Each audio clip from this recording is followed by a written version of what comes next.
Yeah, so we're gonna get right off into this thing today. You know, this is gonna be a taper in the back and on the sides, and we're gonna style my guy up, get the curl going in his hair. He just came off of kind of like waving, so now at this point he wants to grow his hair out more, I guess, of a winter look or whatever the case may be. So right now I'm tapering, and usually what I do is I start off with the 1/8 or the 1, and so after I get the 1 taken care of, like basically I flick at it, you know, and like start basically with a big guard first. So now that I did the 1/8, I came right back and I picked up the 2. And the reason for that is because I'm trying to get that line of demarcation out of there.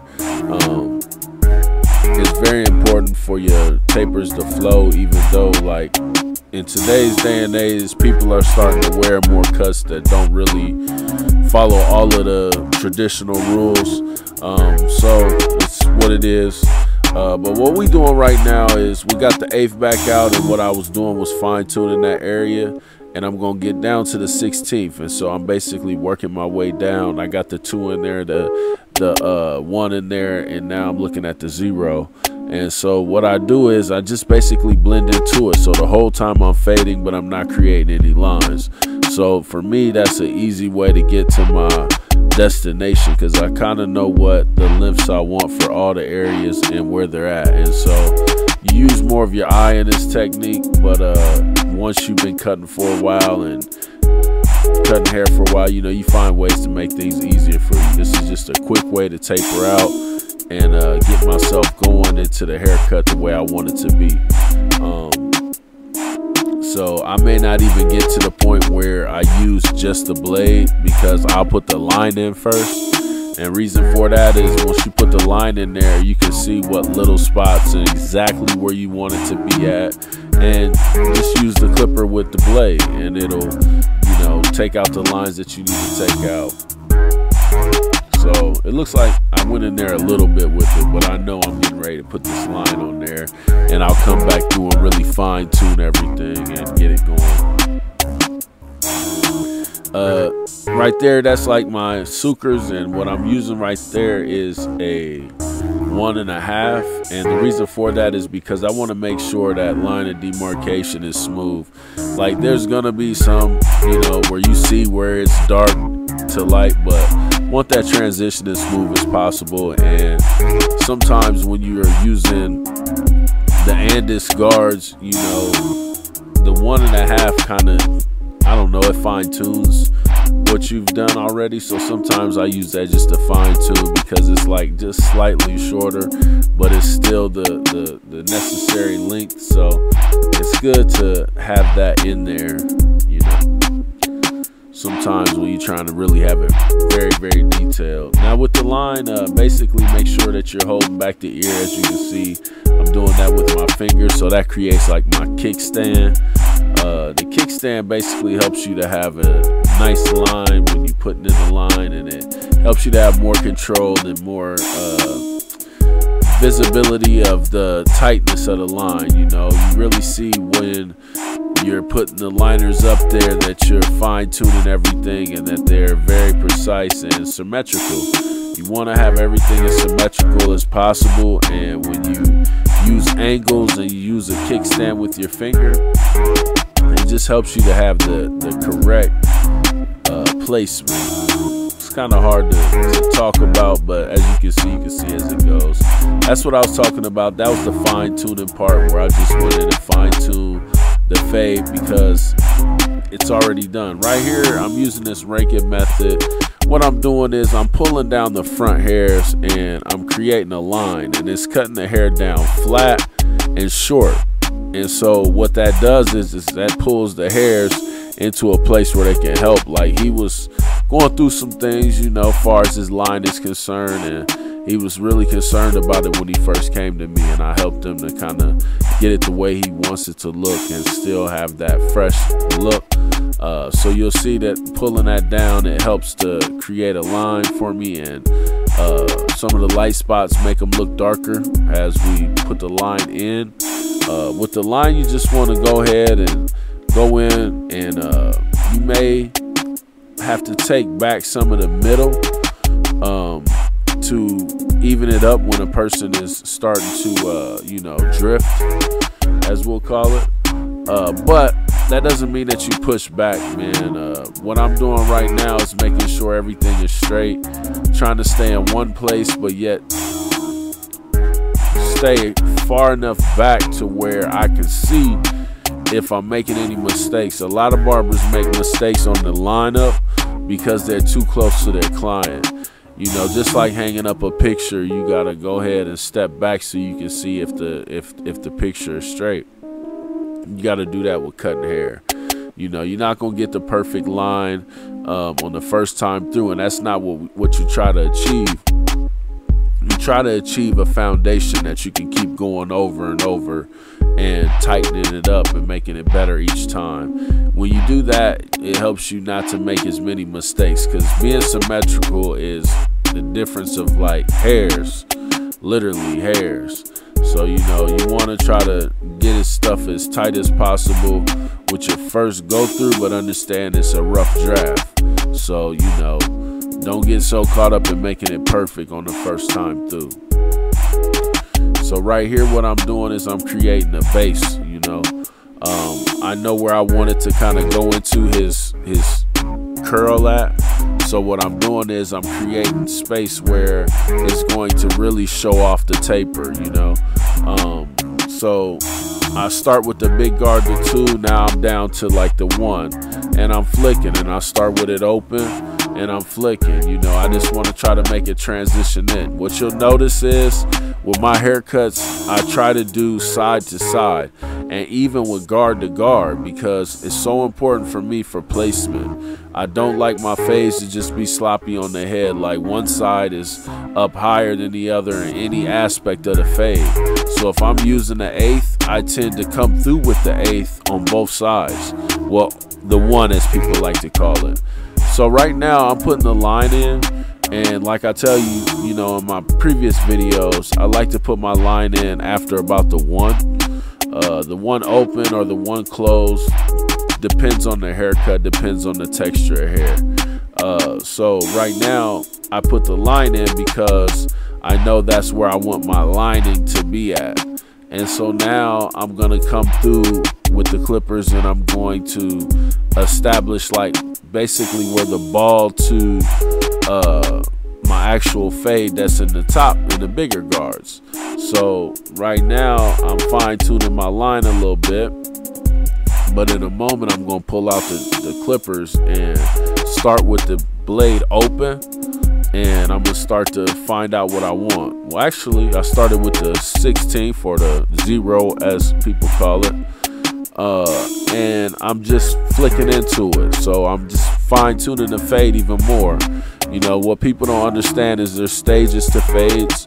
That first fade that you saw was passable. It is an actual fade. It is a style. But what more people tend to enjoy is having a taper that goes all the way to bald. And for me, I like my line to be still sticky. I don't want to have to use any enhancements to make my fade stay in there sticky and stay blurry but yet lined up. That's one of my favorite things to do. So what we're doing is we're doing the same thing on the other side. So basically with my tapers, they're kind of broke down into portions, because each blade, or each guard I should say, is going to be done on each side individually, and I do that to keep symmetrical, as I said. So it's like every time you see me turning the chair, I'm looking at it again. I'm assessing my symmetrical lines. I'm assessing where the blend is and where it sits at on the head. And it's very important to have perspective, because when you're cutting someone's hair, you know, the one way that you're looking at them doesn't always give you the full details that you need to know. When you turn a person and you move them around, you'll see things that make you change, and you'll say, wow, I thought I had that right, but in all actuality you didn't. What I'm doing right now is getting into the line, as far as I'm putting the line on the bottom end first, because that's going to help me to see how the entire haircut as far as the front of the face is going to turn out, because these lines determine how you add your lines in on the top, because you want your stuff to have a certain shape.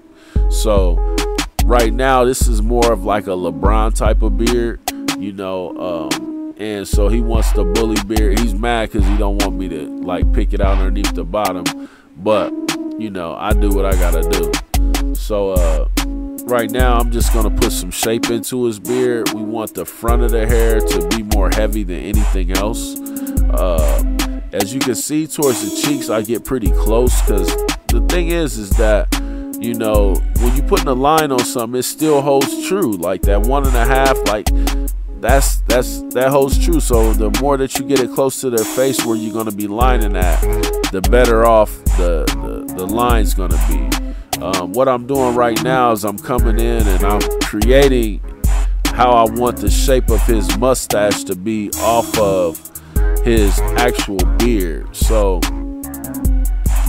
I'm not necessarily too concerned with the inside lines and things like that.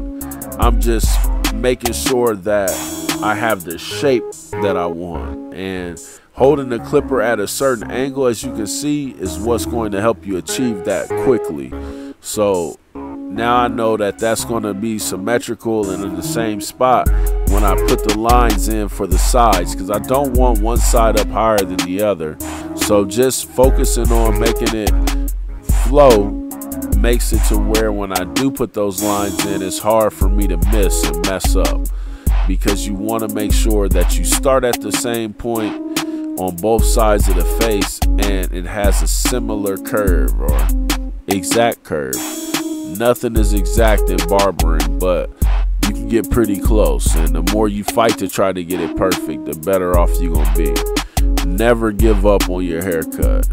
You know, always keep adding detail. Detail, detail, detail. The difference between good and great is in the details. So right now what you see is I'm making sure that I'm getting it as clean as possible. And sometimes there's tough hairs that'll be in there where you got to flip the clipper over just to get them out of there. And also use the shaver, you know, whatever it takes to get the hair off. But you want to make sure that you're not too sharp. You want to make sure that you're not hurting your client. Very important part. Style your client. This is what takes this haircut to another level. No different than using spritz on a hairline or whatever the case may be. This is what takes your haircut to the next level. And he knows it. You see, he's starting to light up. What you don't know is that's the mirror he's looking at. So he's starting to get excited because he knows this is what he needs. This is going to work. This is going to be the game changer. And that's what you want out of the situation. You want to make a haircut that is a game changer for your client. And if they not using the products that you're using, you trying to get them to try it out or try their own so they can come back with their own feedback. Whatever the case is. Right there, that's a little crew gel. It don't really matter the gel. My preference will probably be the Elegance gel. It's really nice because it dries and it almost just looks like your regular hair. So here's where the magic happens. The little curl rate. See, now he's starting to know. He's like, yeah, this the look. This the look I was looking for. And that's what you want. So you want your taper to have its own space. You want your curl to have its look. And as you can see, I got Buddy all the way together. It's not, you know, the taper is in there nicely in every aspect. And it's where you want it to be. It's symmetrical. You know, the line is pure. You know, pure. It's in there. It's for real. You know, a Kmo cut is an experience, and that's what we try to create. This right here is just showing you, like, how many times have I lined this man? Well, I want my line to be as crispy as possible. So I look at different perspectives and I keep my line tight. That's what we do. I'm not gonna shortchange my man. I'm gonna make sure he get every bit of what he pays for. You know what I'm saying? And as you can see, we took you to another level. This is Ty Stamp, so he might go do a photo shoot, whatever the case might be. He got a lot going on for himself. You know, this is what we do right here. This is K-Mo Cuts exclusive. You know, make sure you like, share, and subscribe. You know, come try to be a part of the experience. It's a blessing. It's over with.